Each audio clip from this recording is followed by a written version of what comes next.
You know something I haven't done in a long while? Interesting language quirks. So today, how about we talk about some curious yokai-related Japanese sayings?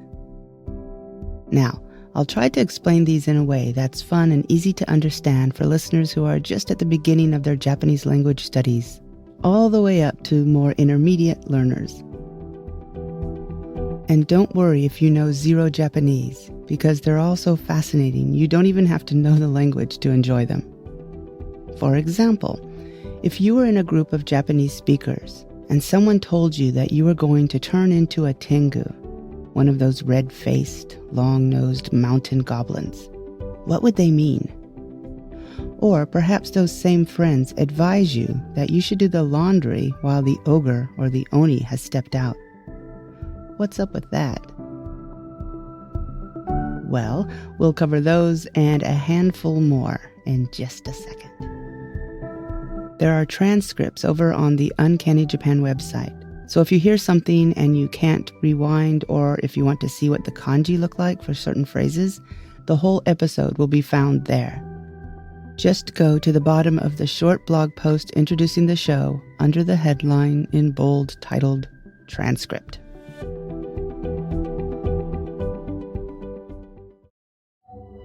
Uncanny Japan is author me, Teresa Matsura, exploring all that is weird from Japan. Strange superstitions and old wives' tales, cultural oddities and interesting language quirks. These are little treasures I dig up while doing research for my writing, and I want to share them with you here on Uncanny Japan. I hope you like the show.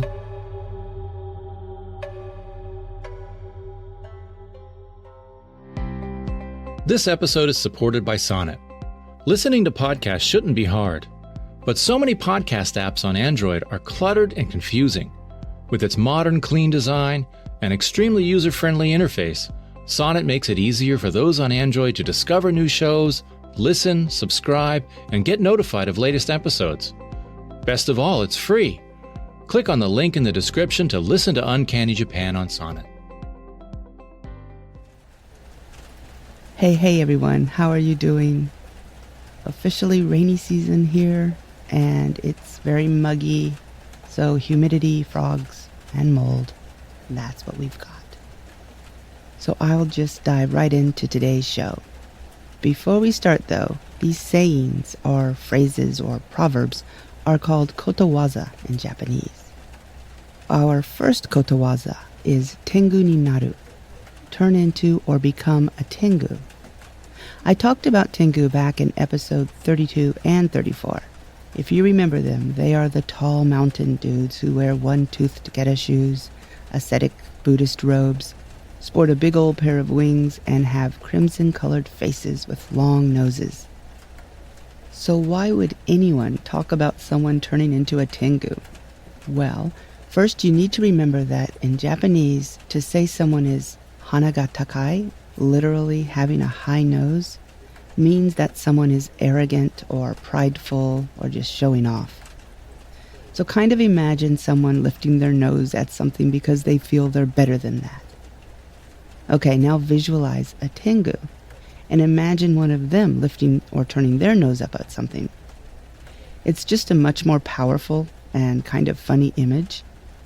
So yeah, this is another way to say someone is a little too full of themselves or boasting.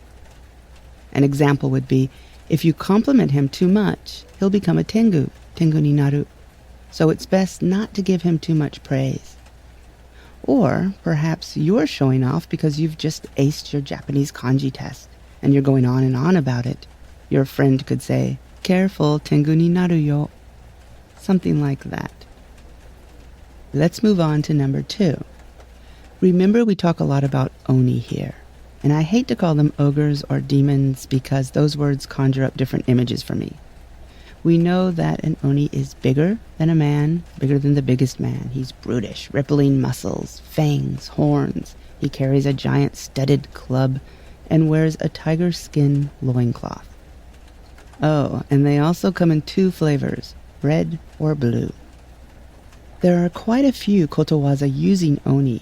The first one I ever heard, I believe, and I've heard quite a few times since, is oni ni inuma sentaku, Literally, when the Oni is away, do your wash. This one feels like it has two different nuances. In both cases, though, the Oni is your boss, your parents, your teacher, your spouse, or any strict overbearing person in your life.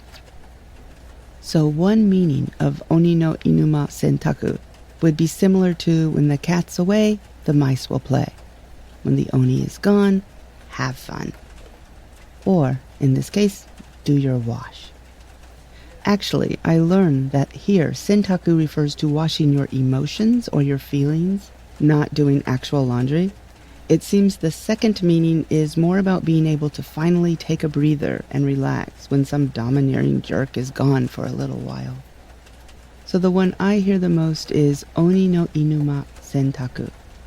But since this is used all over Japan, there are different variations of the phrase.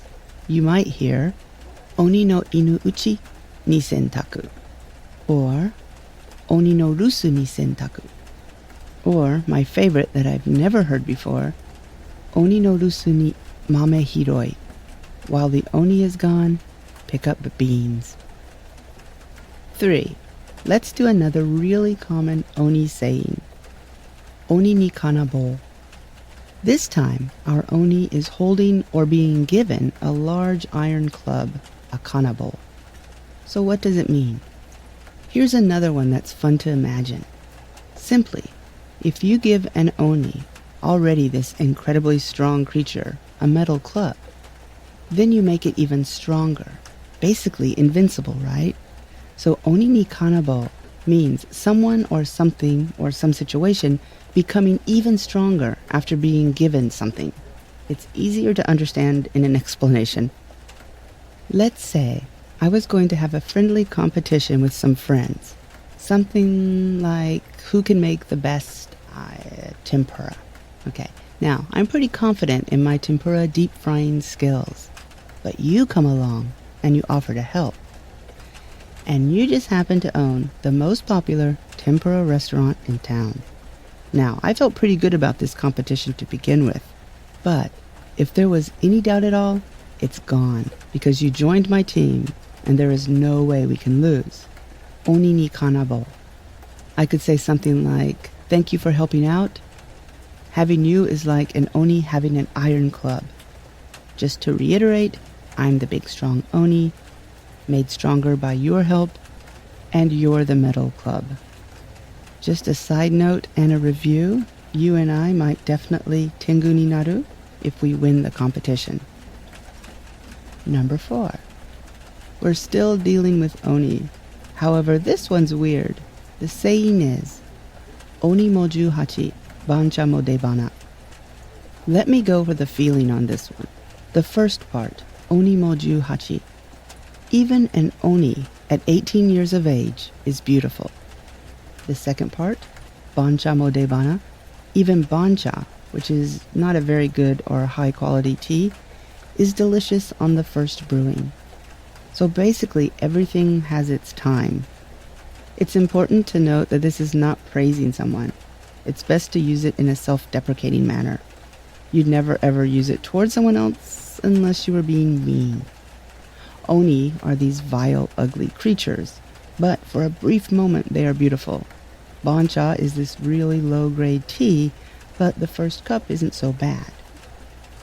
Again, it's easier to understand in context. Example, someone tells you, congratulations on your son's engagement.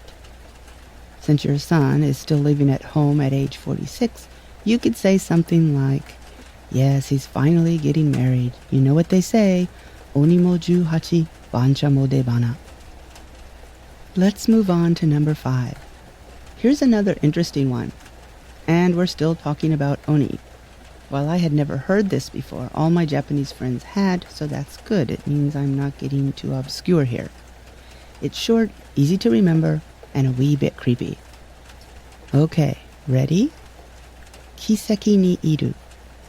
I have no confidence on my pronunciation of the word kiseki, but it's not miracle, which is also kiseki. The characters for this kiseki mean Oni, again, and register. And it refers to the king of hell, Enmadayo's Book of Souls that he carries around and writes down the name and date of every person who dies. Oni, as it's used here, is less what I described above, the brutish beast brandishing a metal club, but more the spirit or the soul of the dead.